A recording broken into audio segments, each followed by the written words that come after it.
Donc, pour ce que l'Esprit veut nous donner ce matin, je vais vous inviter à tourner dans l'Évangile selon Matthieu, chapitre 19.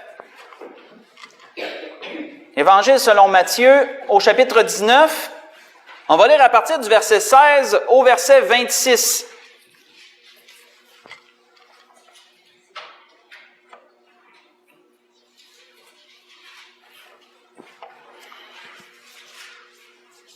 Le Seigneur va vouloir nous faire observer à ce matin une similitude dans plusieurs situations que le Seigneur a vécues, mais aussi on la retrouve aussi dans ses paraboles. C'est quelque chose d'intéressant à méditer. Donc, dans l'Évangile selon Matthieu, chapitre 19, on va lire à partir du verset 16 jusqu'au verset 26.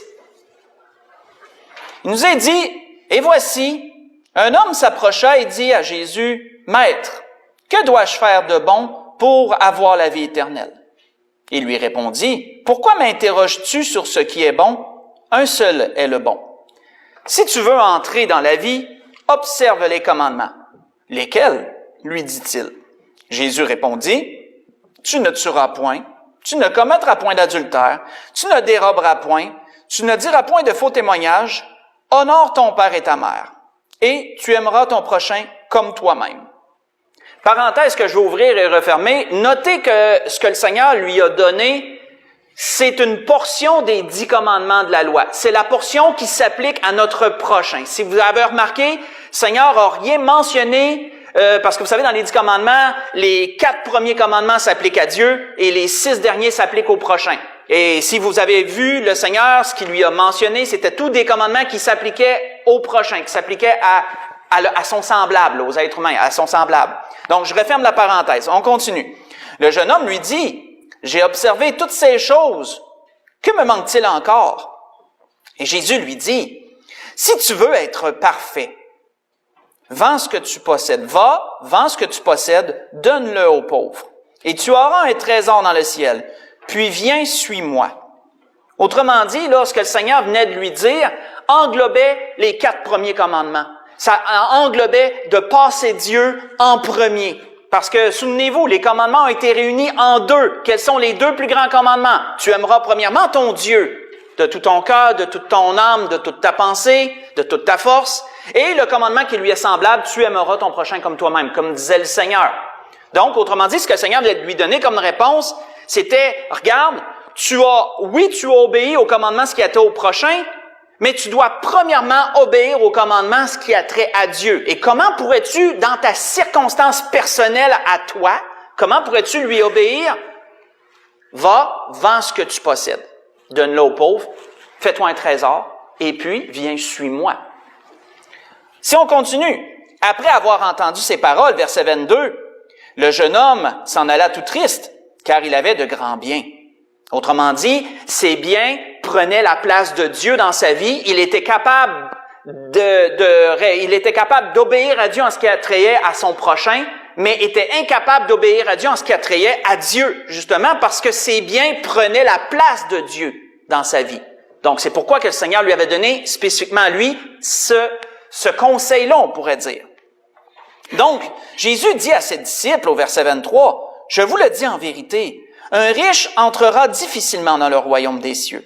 Je vous le dis encore, il est plus facile à un chameau de passer par le trou d'une aiguille qu'à un riche d'entrer dans le royaume de Dieu. » Et les disciples, ayant entendu cela, furent très étonnés et dirent, « Qui peut donc être sauvé? » Jésus les regarda et leur dit, « Aux hommes cela est impossible, mais à Dieu tout est possible. » On va arrêter ici. Donc, on a remarqué déjà certaines choses, mais c'est pas ça que l'Esprit veut nous faire remarquer ce matin. Ce que l'Esprit veut nous faire remarquer ce matin, dans ce cas-ci, et comme vous allez le voir dans beaucoup d'autres cas, le Seigneur avait accordé à cet homme-là quelque chose de vraiment spécial. Le Seigneur lui avait accordé une opportunité. Une opportunité. Le Seigneur lui avait accordé une opportunité, celle de pouvoir le suivre.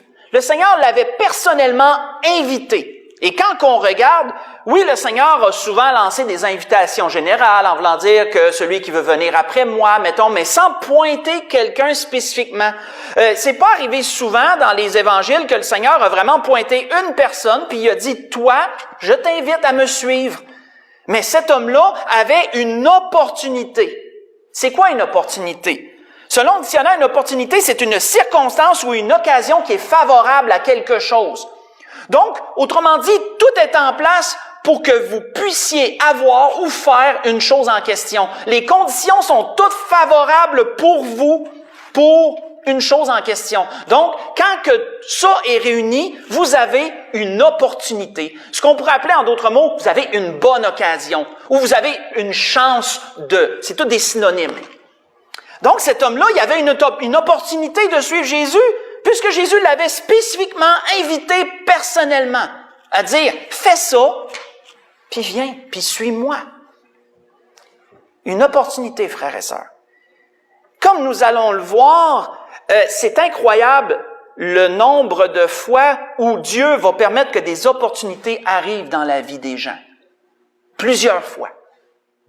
Et dans les Écritures, on en voit beaucoup avec le Seigneur aussi des opportunités qui se sont présentées. Comme là, une opportunité de suivre Jésus. Une invitation personnelle. Tout était comme en place. C'est pas quelqu'un qui s'imposait puis qui aurait pu dire, ben Seigneur, je pourrais-tu te suivre? C'est sûr que le Seigneur aurait dit oui de toute façon, là, probablement. Mais non, Jésus avait toutes mis les conditions pour dire, je te dis même quoi faire. Je te dis même quoi faire. Tout ce que tu as à faire, c'est de le faire. Puis je t'invite à me suivre en plus.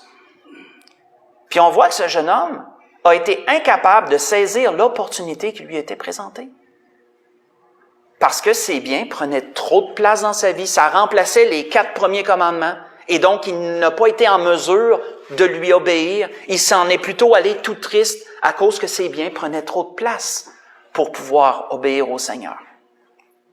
Vous savez, on peut voir que le Seigneur, comme on va le voir, le Seigneur a donné beaucoup d'opportunités du temps qui était ici-bas. Le Seigneur a donné beaucoup d'opportunités à plein de personnes pour plein de choses. Et le nerf de la guerre était toujours, est-ce que les gens vont prendre avantage des opportunités qui leur sont présentées ou s'ils vont la laisser passer? Parce que, frères et sœurs, s'il y a une chose qu'on peut se rendre compte, c'est qu'il y a des opportunités dans la vie qui se présentent qu'une fois. Il y en a qui se présentent plusieurs fois. Mais il y a d'autres opportunités qui sont plus rares, qui se présentent une fois. Si tu prends pas le train quand il passe là, ben, tu sais pas quand est-ce qu'il va repasser, ça peut prendre bien du temps. C'est une image là, que je viens de dire. Mais vous comprenez le principe.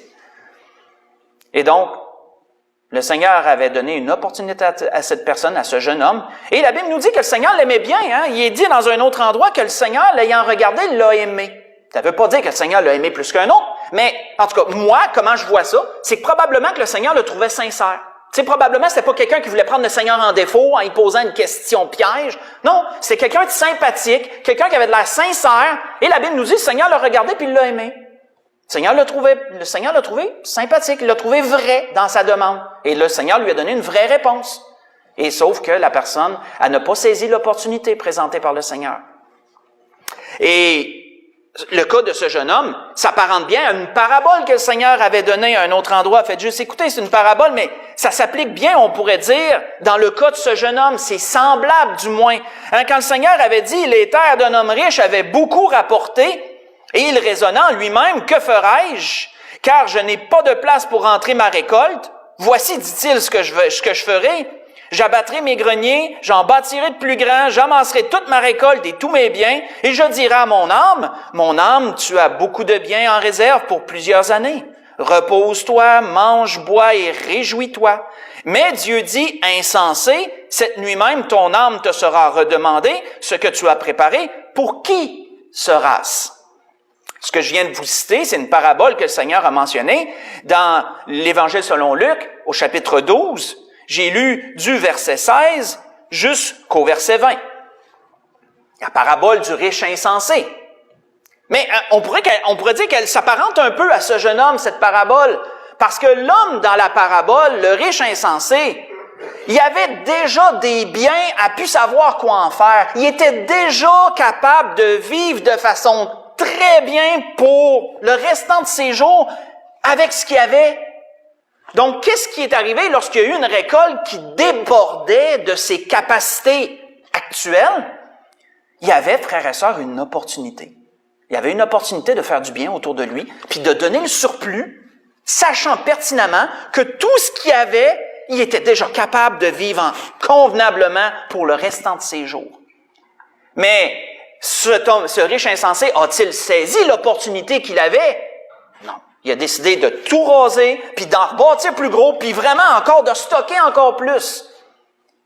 Et encore là, ça démontre où était le Seigneur voulait démontrer où était le cœur de ce riche insensé. Hein? Il était versé bien, et c'est pour ça que la parabole dit à la fin, Dieu va redemander, Dieu va rappeler ton âme, et à tous tes biens qui vont rester, pour qui tu vas les avoir ramassés? Donc, je trouvais qu'il y avait un lien intéressant avec le jeune homme qui était venu voir le Seigneur, parce que c'est un peu un cas similaire. Mais, frères et sœurs, ça, c'est seulement un cas parmi tant d'autres. Le Seigneur a démontré à maints endroits qu'il y a toujours des opportunités qui se présentent dans la vie. Et au temps du Seigneur, il y en avait aussi. Mais est-ce que les gens sont capables de remarquer les opportunités qui s'offrent à eux? Est-ce qu'ils sont capables d'en prendre avantage, de saisir ces opportunités-là et d'agir en fonction de cela? Tournons pas tellement plus loin dans Matthieu chapitre 22. Voyons une autre parabole que le Seigneur a donnée. Et le Seigneur visait vraiment un groupe spécifique dans cette parabole-là. Dans un premier temps, du moins, pas dans toute la parabole, dans l'ensemble de la parabole, on pourra dire. Parce que le Seigneur venait d'avoir une discussion très animée avec des principaux sacrificateurs, avec des pharisiens. Il venait d'avoir une discussion assez animée avec eux. Et ensuite, il a amené cette parabole qu'on va lire dans Matthieu 22 à partir du verset 1. Verset 1 jusqu'au verset 7. On voit que le Seigneur commence cette parabole en disant, Jésus prenant la parole et leur parla de nouveau en parabole et dit, « Le royaume des cieux est semblable à un roi qui fit des noces pour son fils.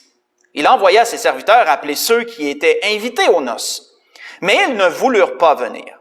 Il envoya encore d'autres serviteurs en disant, « Dites aux conviés, voici j'ai préparé mon festin.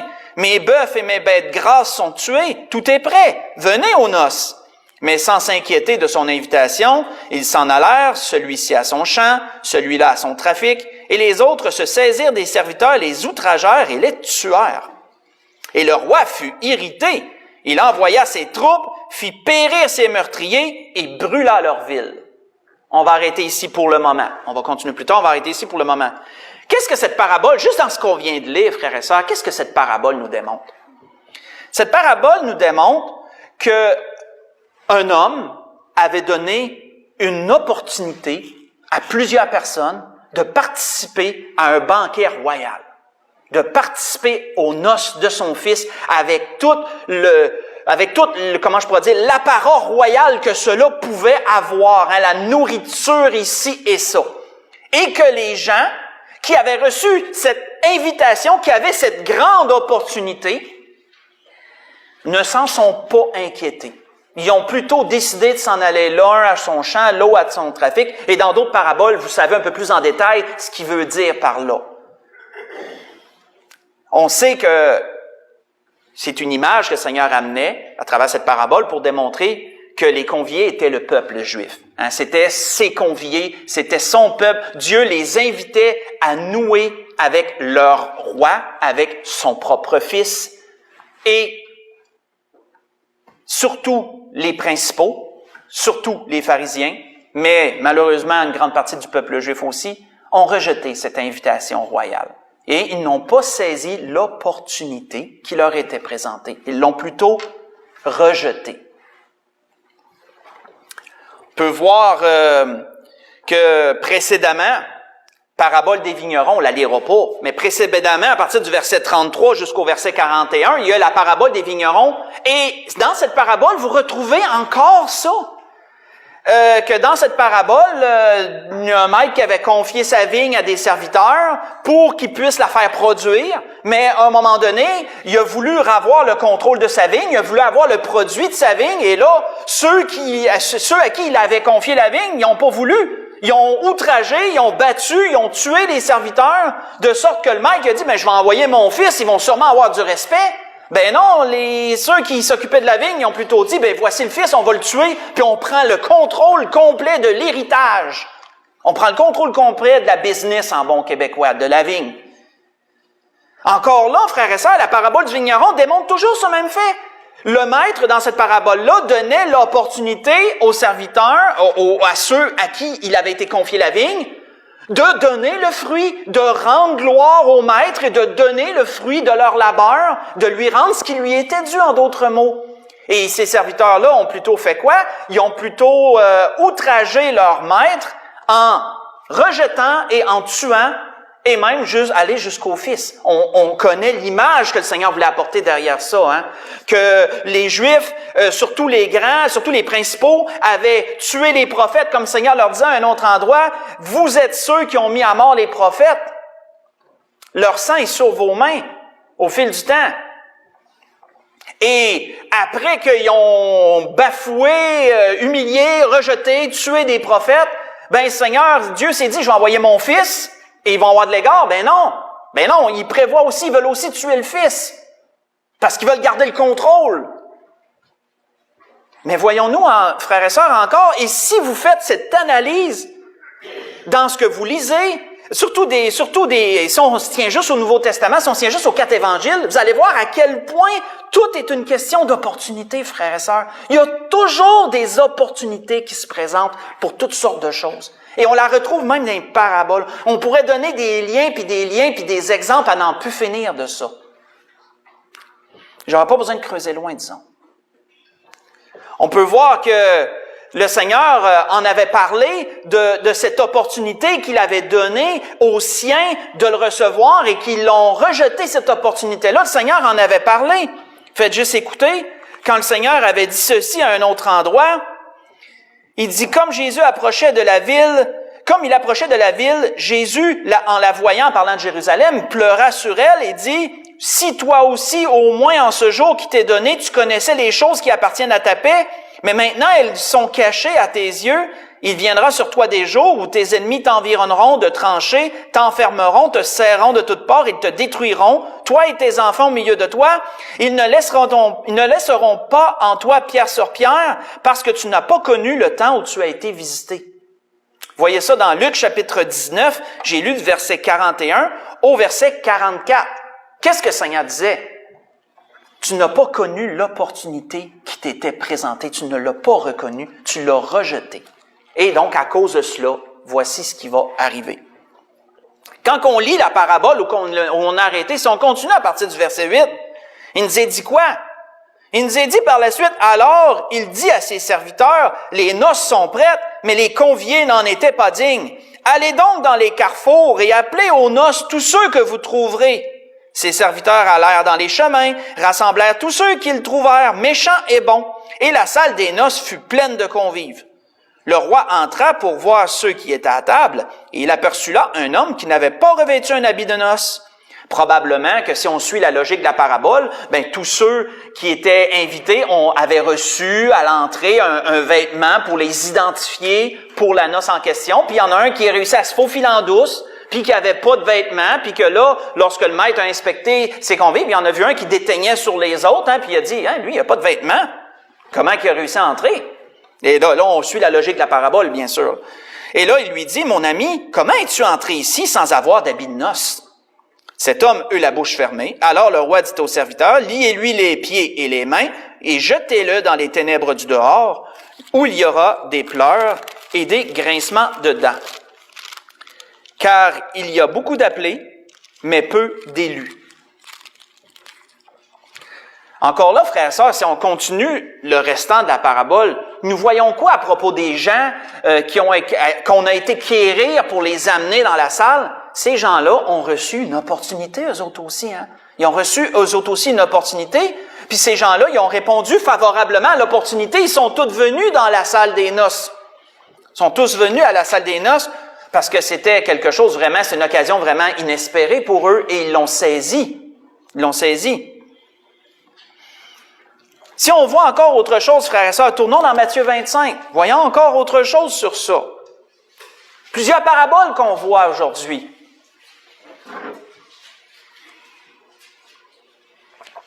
Matthieu chapitre 25, si on lit à partir du verset 14,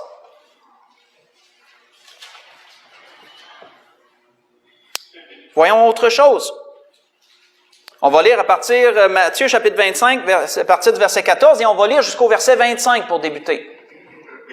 Il en sera, est-il dit, il en sera comme d'un homme qui, partant pour un voyage, appela ses serviteurs et leur remit ses biens.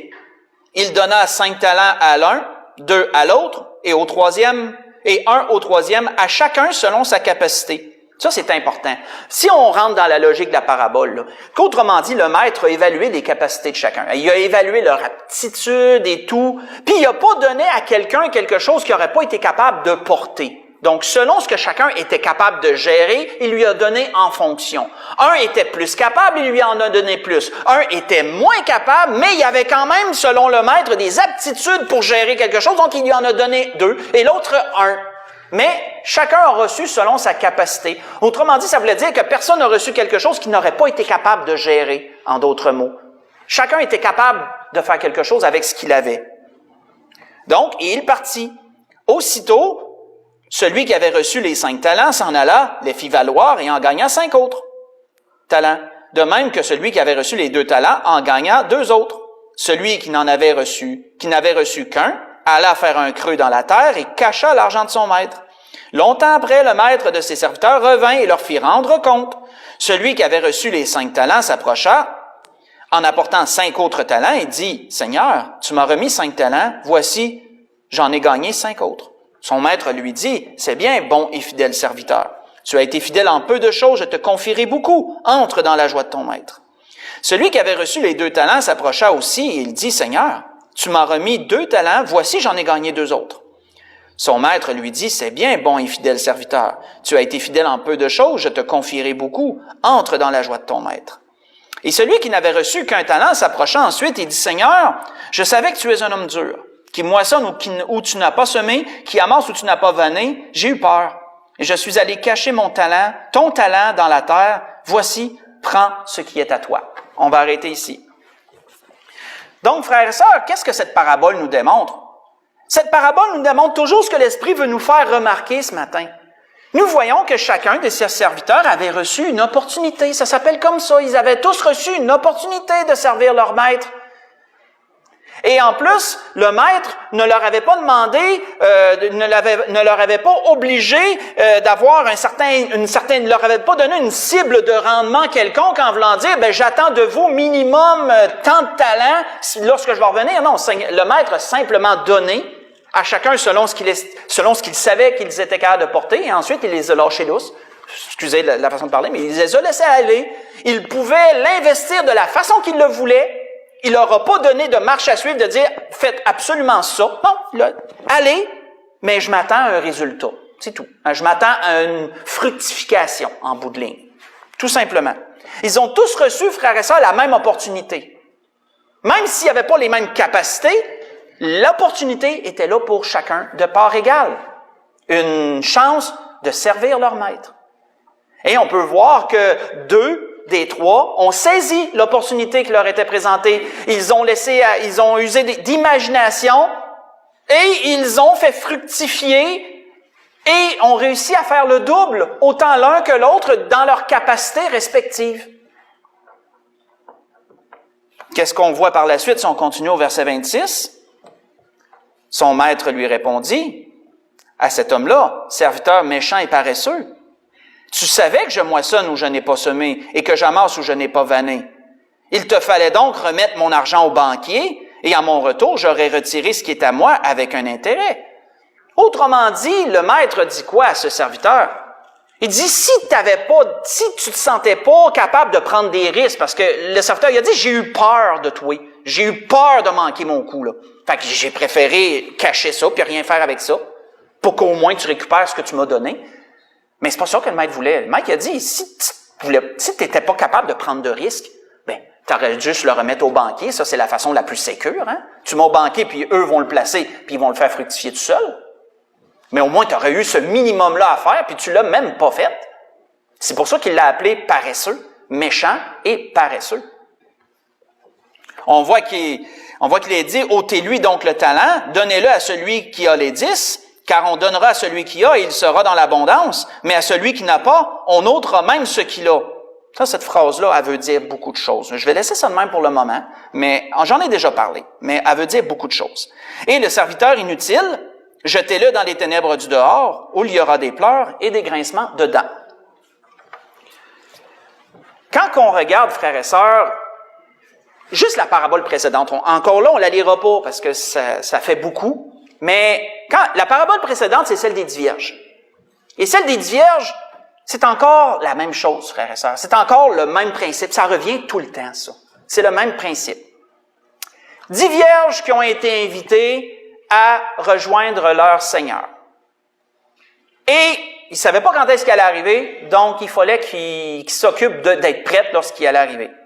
Mais on peut voir qu'il y en a 5 qui ont saisi les opportunités qui s'offraient à eux pour être prêtes.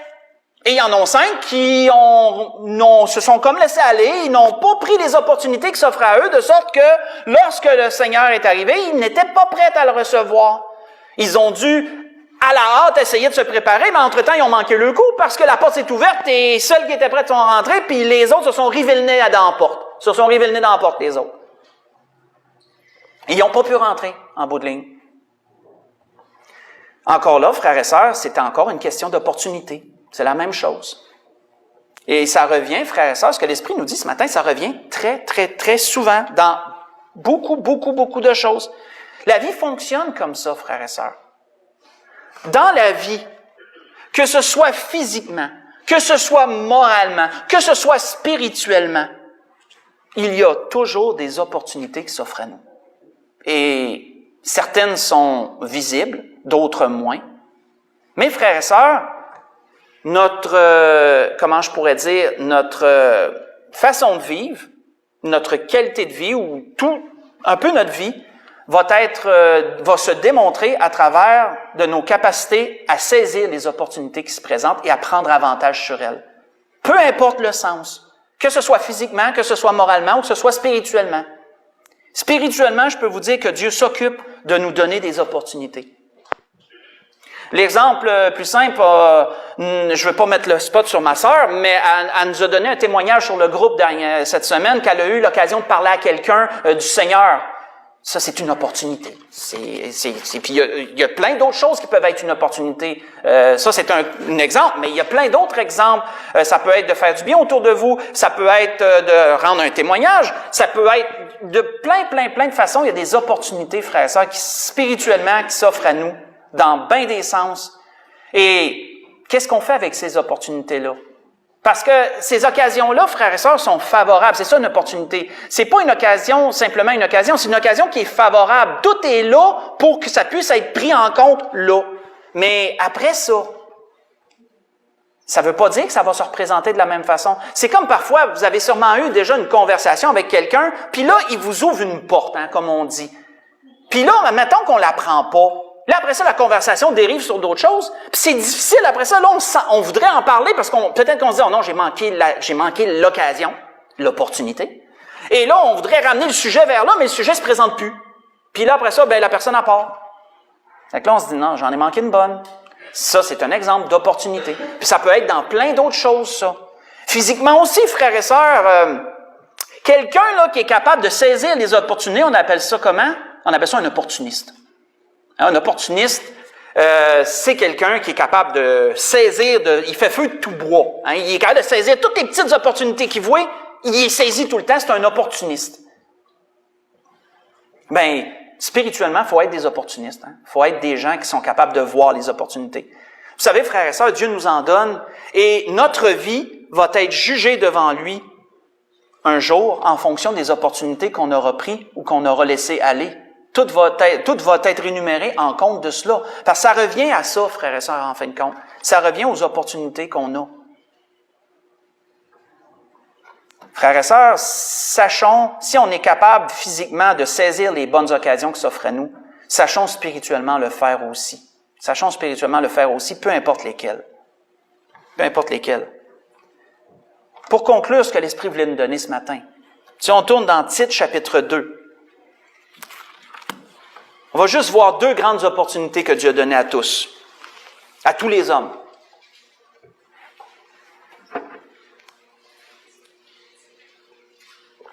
On va conclure là-dessus. dans Tite au chapitre 2. Ça revient un peu, là, l'Esprit me donne ça là, ça revient un peu à ce que Salomon disait dans les Proverbes. Tout ce que ton bras trouve à faire avec force, fais-le. Parce qu'il va venir un temps dans le séjour des morts où tu t'en vas, tu pourras pas. Et ça se rapporte bien. Ce que Salomon disait dans l'Ecclésiaste, je crois qu'il disait ça dans l'Ecclésiaste, ça se rapporte bien. Autrement dit, quand il y a une occasion qui se présente, saisis-la. Saisis-la. Vous savez, frères et sœurs, malheureusement, trop souvent, il y a des occasions qui se présentent à nous sur certaines choses, des opportunités, puis qu'est-ce qu'on va se dire? On va se dire, il y en a un autre qui va le faire. Moi, je vais laisser pas, je vais passer mon tour, puis il y a quelqu'un d'autre qui va pouvoir sûrement le faire. Mais ça, frères et sœurs, on ne le sait pas en fin de compte si quelqu'un d'autre va pouvoir faire ça. On laisse passer une opportunité. J'ai pas d'exemple précis à vous donner, je lance ça comme ça, j'ai pas d'exemple précis à donner par rapport à ça. Donc, pour conclure, dans Tite, au chapitre 2, si on lit le verset 11, l'apôtre Paul dit à Tite, « Car la grâce de Dieu, source de salut pour tous les hommes, a été manifestée. » Juste ça, là. On arrête là, le verset 11. Juste ça nous dit quoi?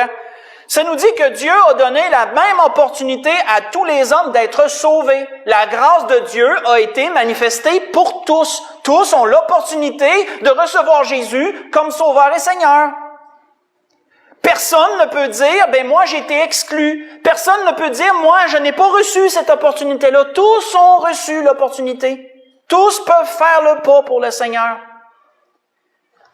Et premièrement, l'avenir éternel va être défini en fonction de cette opportunité-là. Première, ceux qui auront saisi l'opportunité et qui sont sauvés ont un avenir éternel, je vais dire ça comme ça. Ceux qui n'ont pas saisi cette opportunité ont malheureusement une honte éternelle. Mais en plus, si on continue, ça nous dit autre chose. Cette grâce-là, qu'est-ce qu'il nous est dit à partir du verset 12? Elle nous enseigne à renoncer à l'impiété et aux convoitises mondaines et à vivre dans le siècle présent selon la sagesse, la justice et la piété, en attendant la bienheureuse espérance, la manifestation de la gloire du grand Dieu et de notre Sauveur, Jésus-Christ. Il s'est donné lui-même pour nous, afin de nous racheter de toute iniquité et de se faire un peuple qui lui appartienne, purifié par lui et zélé pour les bonnes œuvres. Arrêtons ici. Ça nous dit quoi, ça, frère, ça, cette deuxième partie, si je peux m'exprimer comme ça? Ça nous dit qu'après l'opportunité du salut, il y a l'opportunité des œuvres pour le Seigneur. Il y a l'opportunité, de le servir, le Seigneur.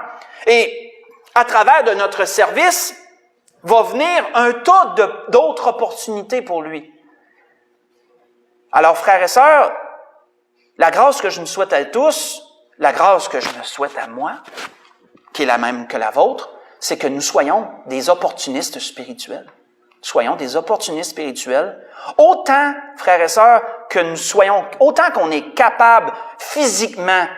Il y en a qui l'ont, là. Il y en a que physiquement, frères et sœurs, ils l'ont. On dirait qu'ils savent détecter toutes les petites affaires, là, puis ils vont tout de suite aller gratter là-dedans, puis ils réussissent dans plein d'affaires. Autant que physiquement, on est capable d'être opportuniste, soyons-le autant spirituellement que physiquement. Et frères et sœurs, nous ferons de grandes œuvres pour le Seigneur. Ferons de grandes œuvres pour le Seigneur. Et nous n'aurons pas honte le jour où on se présentera devant lui pour rendre des comptes de toutes ces choses. C'était ce que l'Esprit voulait nous donner ce matin.